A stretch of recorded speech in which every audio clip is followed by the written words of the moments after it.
যে অসমৰ মুখ্যমন্ত্ৰীয়ে কালি ঘোষণা কৰা ভূমিনীতিত তেওঁ এটা তাৎপৰ্যপূৰ্ণ ঘোষণা কৰিছে যে হিন্দুৱে হিন্দুৰ মাটি ক্ৰয় বিক্ৰয় কৰিব পাৰিব, হিন্দুৱে মুছলমানৰ বা মুছলমানে হিন্দুৰ কৰিব নোৱাৰিব।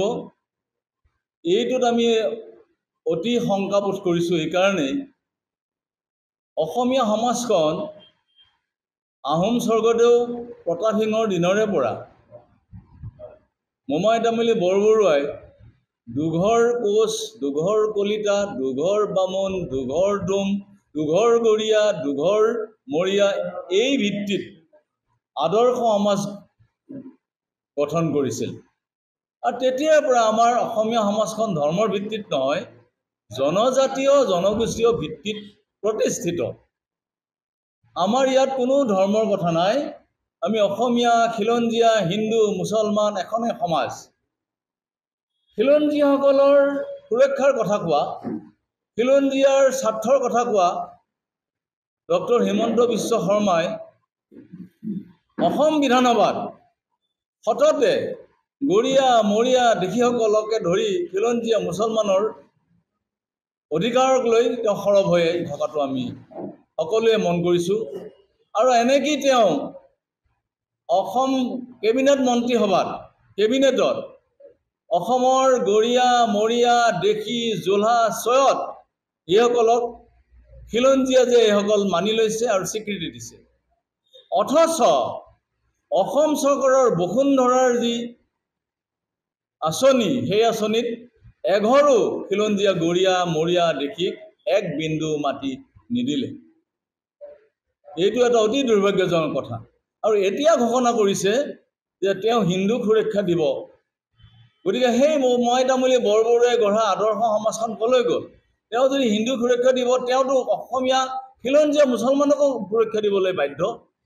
তেওঁ এই খিলঞ্জীয়া মুছলমানসকলক অসমীয়াৰ আউটিৰ পৰা, খিলঞ্জীয়াৰ আউটিৰ পৰা বাদ দি কেৱল মুছলমানৰ সন্দেহজনক মুছলমানৰ বা তথাকথিত যি বাংলাদেশী সেই মুছলমানৰ মাজত একাকাৰ কৰিবলগীয়া গৈছে। কাৰণ মুছলমানে মুছলমানৰ মাটি কিনিব, হিন্দুৱে হিন্দুৰ মাটি কিনিব। ইয়াত কিন্তু এটা গভীৰ ষড়যন্ত্ৰ এটা আছে। হিন্দুৱে হিন্দুৰ মাটি কিনিলে আমাৰ বহিৰাগত মানুহে অসমীয়া হিন্দু দুখীয়া মানুহৰ মাটি কিনিব। তাৰ ফলত এই হিন্দু নামধাৰী বনিয়াসকলে দুখীয়া খিলঞ্জীয়া হিন্দুবিলাকৰ মাটি ক্ৰয় কৰি অধিক দামত মানুহ ভূমিহীন কৰি পেলাব। আকৌ প্ৰব্ৰজনকাৰী মুছলমানেও খিলঞ্জীয়া দুখীয়া গৰীয়া মৰীয়া দেশীসকলৰ মাটি অধিক দামত ক্ৰয় কৰিব। ফলত অসমীয়া দুখীয়া খিলঞ্জীয়া হিন্দুসকল, খিলঞ্জীয়া মুছলমানসকল চিৰদিনৰ কাৰণে ভূমিহীন হ'বলৈ গৈ আছে। গতিকে তাকে নকৰি তেওঁ হিন্দু মুছলমানৰ ভিত্তিত সমাজখন ভাগ ভাগ নকৰি, থান বান নকৰি তেওঁ খিলঞ্জীয়াক সুৰক্ষা দিয়াৰ স্বাৰ্থত তেওঁ খিলঞ্জীয়াৰ হৈ সিদ্ধান্ত লওক, বহিৰাগত খিলঞ্জীয়াৰ হৈ সিদ্ধান্ত লওক, বহিৰাগতৰ আৰু খিলঞ্জীয় ভিত্তিত তেওঁ সিদ্ধান্ত লওক। যদি সুৰক্ষাই দিয়ে তেওঁ অসমীয়া হিন্দু, অসমীয়া মুছলমান সকলোকে তেওঁ সুৰক্ষিত কৰিব লাগিব। গতিকে তেওঁ কেৱল ৰাজনীতি কৰক, ৰাজনীতিটো ৰাজনীতি কৰিবই। তাকে কৰিবলৈ যাওঁতে এছাম খিলঞ্জীয়াক তেওঁ ঘোৰ অন্ধকাৰাচ্ছন্ন অনিশ্চিত ভৱিষ্যতলৈ ঠেলি দিব। এই কোনো ৰকম সমৰ্থনযোগ্য নহয়। আমি সেইকাৰণে কৈছোঁ ধৰ্মৰ ভিত্তিত নহয়, খিলঞ্জীয়া অখিলঞ্জীয়াৰ ভিত্তিত, হিন্দু মুছলমানৰ ভিত্তিত নহয়, অবহিৰাগতৰ ভিত্তিত এই সিদ্ধান্ত লওক। তেতিয়াহে অসমীয়া খিলঞ্জীয়া ৰক্ষা পৰিব। যদি ধৰ্মৰ ভিত্তিত কৰে, মই সঁচাই ভৱিষ্যতবাণী কৰিছোঁ, অসমীয়া খিলঞ্জীয়া দুখীয়া মানুহবিলাকৰ বনিয়াবিলাকে মাটি ক্ৰয় কৰিব, প্ৰব্ৰজনকাৰীবিলাকে মাটি ক্ৰয় কৰি অসমীয়া হিন্দু মুছলমানক চিৰদিনৰ কাৰণে ভূমিহীন কৰিব আৰু অস্তিত্বহীন কৰিব। বিশেষকৈ খিলঞ্জীয়া গৰীয়া মৰীয়া দেশীসকলক চিৰদিনৰ কাৰণে অস্তিত্বহীন কৰাৰ এটা ষড়যন্ত্ৰ চলিছে বুলি আমি ক'ব পাৰোঁ। ভাৰতবৰ্ষৰ যিবিলাক পুঁজিবাদী বনিয়া আপোনালোকে সকলোৱে জানে কোন কোন আহিব পাৰে, কোন কোন আহিছে। গতিকে এই কথাটো মই নাম ধৰি কোৱা কোনো প্ৰয়োজন নাই। নাই, পুঁজিপতি বনিয়া ধৰ্মৰ বেনাৰ লৈ হিন্দুৱে হিন্দুৰ মাটি কিনিব, পুঁজিপতি বনিয়া এই দুখীয়া হিন্দু মানুহবিলাকৰ মাটি কিনি ল'ব, মুছলমানে মুছলমানৰ মাটি কিনিব, প্ৰব্ৰজনকাৰী লোকবিলাকক অধিক দাম দি পেলাই গৰীয়া মৰীয়া দুখীয়া মানুহবিলাকক লোভ দি পেলাই মাটি কিনিব। ম্যাদী পত্ৰ দি দিয়া হৈছে, তেওঁলোকক এটা ক্লিন চিট দিয়া হৈছে মাটি কিনা পেচাৰ। গতিকে যদি তেওঁ দুখীয়া মানুহখিনি খিলঞ্জীয়া মানুহখিনি ৰক্ষা কৰিব বিচাৰিছে, তেওঁ আইন আনক, বহিৰাগত পুঁজিপতি আহি ইয়াত মাটি কিনিব নোৱাৰে। তেওঁ আইন আনক, কোনো খিলঞ্জীয়াৰ মাটি কিনিব নোৱাৰে। তেওঁ হিন্দু মুছলমানৰ কিয় কথা কৈছে? তেওঁ হিন্দু মুছলমানৰ কথা কৈ মুছলমানৰ দুখী প্ৰব্ৰজনকাৰী ধনী মানুহে আহি পেলাই দুখীয়া মুছলমানৰ মাটিবোৰ গোটেই কিনি ল'ব। বহিৰাগত বনিয়াবিলাকে আহি অসমীয়া দুখীয়া হিন্দু মানুহৰ মাটি কিনি ল'ব, লৈ পেলাই আমি অসমীয়া খিলঞ্জীয়া মানুহবিলাক ভূমিহীন হওঁ। তেওঁ অসমীয়াক যদি সুৰক্ষা দিয়ে, খিলঞ্জীয়াৰ বিৰুদ্ধে অখিলঞ্জীয়াই যাতে মাটি কিনিব নোৱাৰে তাৰ আইন আনক।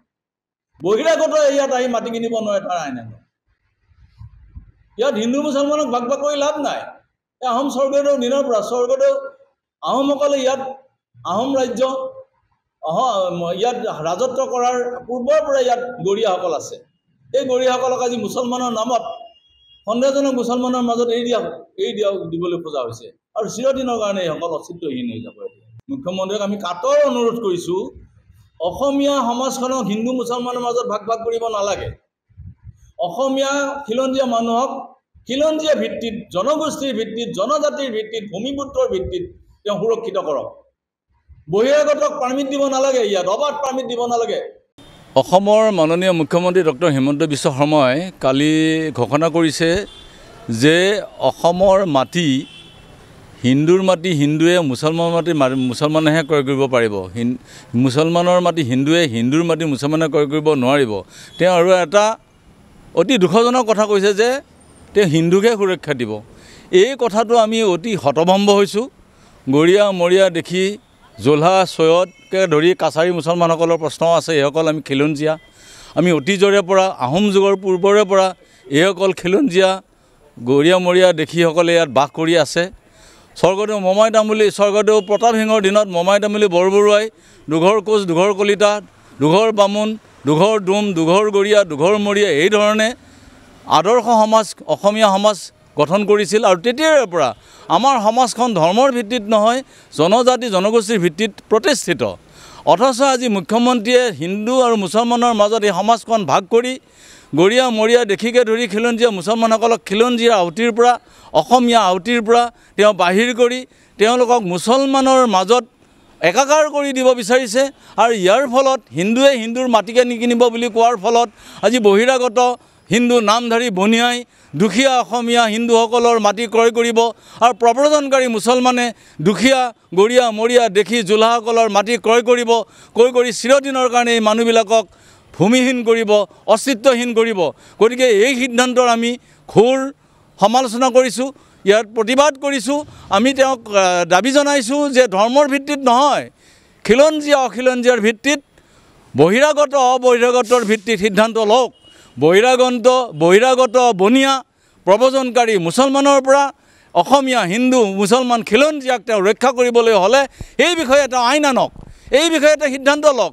কেৱল হিন্দু মুছলমানৰ মাজত ভাগ কৰি তেওঁ অসমীয়া হিন্দুক, অসমীয়া মুছলমানক অস্তিত্বহীন কৰিব, ভূমিহীন কৰিব, এইটো কেতিয়াও সমৰ্থনযোগ্য নহয়। আমি ইয়াৰ ঘোৰ বিৰোধিতা কৰিছোঁ।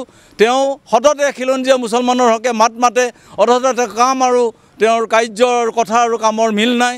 তেওঁ বসুন্ধৰা 1 আৰু 2ত খিলঞ্জীয়া গৰীয়া মৰীয়া দেশীসকলক এক বিন্দু মাটি নিদিলে। এতিয়া তেওঁলোকক ভূমিৰ অধিকাৰৰ পৰা বঞ্চিত কৰিব বিচাৰিছে। গতিকে আমি মুখ্যমন্ত্ৰীক কাটৰ আহ্বান জনাইছোঁ, তেওঁ এই সিদ্ধান্ত সলনি কৰক। এনে আত্মঘাতী সিদ্ধান্ত তেওঁ নল'ব। অসমীয়া খিলঞ্জীয়া যদি এটা ছেকশ্যন, এটা পক্ষ যদি দুৰ্বল হৈ যায়, অসমীয়া সমাজখনে দুৰ্বল হৈ যাব। তেওঁ অকল অসমীয়া খিলঞ্জীয়া হিন্দুৰ অধিকাৰ ৰক্ষা কৰিলেই নহ'ব, খিলঞ্জীয়া মুছলমানকো তেওঁ সুৰক্ষিত কৰিব লাগিব।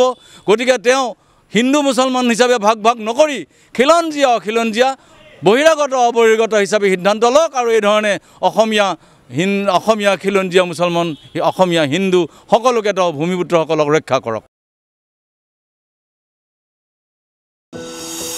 এনিভাৰত 24ৰ প্ৰথম প্ৰয়াস জুবিন গাৰ্গৰ গীতৰ প্ৰতিযোগিতা। জুবিনৰ গানে কি আনে।